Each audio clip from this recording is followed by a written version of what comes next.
ಕಳೆದ ಕೆಲ ದಿನಗಳಿಂದ ಮೈಸೂರಿನ ಮಾಜಿ ಸಂಸದ ಪೇಪರ್ ತಿಮ್ಮನೋ ಪೇಪರ್ ಇಲಿನೋ ಪ್ರತಾಪ್ ನರಿನೋ ಒಂದು ಮಾತಾಡ್ತಾ ಇದೆ.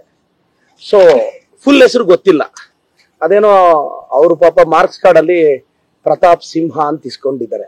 ಸಿಂಹ ಅಂದ್ರೆ ಗರ್ಜಿಸ್ಬೇಕು, ಬಾಯಿ ಬಡ್ಕೋಬಾರ್ದು. ಸೊ ಕಳೆದ ಕೆಲ ದಿನದಿಂದ ಪೇಪರ್ ತಿಮ್ಮ ಅವರು ಬಾಯಿ ಬಡ್ಕೊಂತ ಇದ್ದಾರೆ. ಏನಂತ, ನಮ್ ಪ್ರಿಯಾಂಕ್ ಸಾಹೇಬ್ರ ಬಗ್ಗೆ, ಸಂತೋಷ್ ಲಾಡ್ ಸಾಹೇಬ್ರ ಬಗ್ಗೆ ಅದೇನೋ ಬಿಚ್ಚಿಡ್ತಾರಂತೆ. ಪ್ರತಾಪ್ ತಿಮ್ಮ ಅವ್ರೆ, ಯಾಕೆ ನಿಮಗ್ ಬಿ ಫಾರ್ಮ್ ಸಿಗ್ಲಿಲ್ಲ ಮೊನ್ನೆ? ಯಾಕೆ ಪಾರ್ಲಿಮೆಂಟ್ ಅಲ್ಲಿ ದೇಶದ್ರೋಹಿಗಳಿಗೆ ಪಾಸ್ ಕೊಟ್ರಿ? ನಿಮಗ್ ಬಿ ಫಾರ್ಮ್ ತಪ್ಪಕ್ಕೆ ಕಾರಣ ಏನು? ಯಾಕೆ ಬಿಜೆಪಿ ಅವರು ಡಿನೇ ಮಾಡಿದ್ರು? 2007ರಲ್ಲಿ ನರೇಂದ್ರ ಮೋದಿ ಯಾರೂ ತುಳಿಯದ ಹಾದಿ ಅಂತ ಪುಸ್ತಕ ಬರೆದು ಬಕೆಟ್ ಹಿಡಿದು ಟಿಕೆಟ್ ತಗೊಂಡ ನಿಮಗೆ ಯಾಕೆ ಮೋದಿ ಅವರು ಹತ್ರನೂ ಬಿಟ್ಕೊಂತಿಲ್ಲ? ಪಾಪ ಯುವ ಪ್ರತಿಭೆಗಳು ಅಂತ ನಿಮ್ಮನ್ನು ತೇಜಸ್ವಿ ಸೂರ್ಯನ ಗುರುತಿಸ್ತಾ ಇದ್ರು. ತೇಜಸ್ವಿ ಸೂರ್ಯ ಅವರು ಡೊನಾಲ್ಡ್ ಟ್ರಂಪ್ ಅವರಿಂದ ಮುಖದ ಮೇಲೆ ಮಂಗಳಾರತಿ ಮಾಡಿಸ್ಕೊಂಡು ಬಂದಿದ್ದಾರೆ. ಪಾಪ ಅವ್ರನ್ನು ಹೈಕಮಾಂಡ್ ಅವರೆಲ್ಲ ಕರೆದು ಬಹಳ ಬೆಂಡೆದ್ದಂಗಿದ್ದಾರೆ. ತೇಜಸ್ವಿ ಅವರು ಯಾಕೋ ಆಚೆ ಬರ್ತಿಲ್ಲ. ನೀವು ಟಿಕೆಟ್ ಕಳ್ಕೊಂಡ್ರೋ ಬೇಸರದಲ್ಲಿ ಏನೇನೋ ಮಾತಾಡ್ತಿದ್ದೀರಾ. ವಿಜೇಂದ್ರಣ್ಣ ಟೀಮು ನಿಮ್ಮನ್ನ ಹತ್ರಕ್ ಬಿಡಲ್ಲ, ಅಶೋಕಣ್ಣ ಕೇರ್ ಮಾಡಲ್ಲ, ಯತ್ನಾಳ್ ಅವ್ರಿಗೂ ನಿಮ್ಮನ್ ಕಂಡ್ರೆ ಆಗಲ್ಲ, ಏನೋ ಸ್ವಲ್ಪ ದಿನ ಹಂಗ್ ಜೊತೆ ಎಲ್ಲ ಹಾಕೊಂಡು ಓಡಾಡ್ತಾ ಇದ್ದಾರೆ.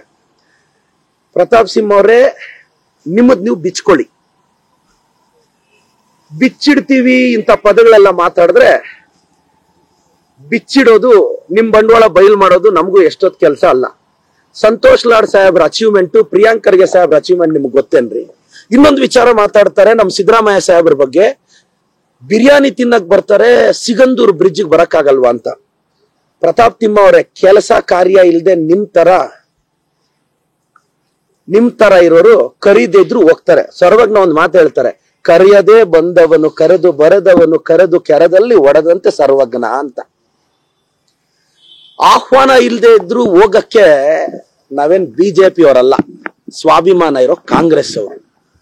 ಪ್ರತಾಪ್ ತಿಮ್ಮ ಅವರೇ, ನಮ್ ಸಾಹೇಬ್ರು ಈ ಸ್ಟೇಟ್ ನ ನಡೆಸ್ತಾರೆ. ಸಿದ್ದರಾಮಯ್ಯ ಸಾಹೇಬ್ರು ಅವ್ರಿಗೊಂದು ಗತ್ತಿದೆ, ಗಮ್ಮತ್ತಿದೆ.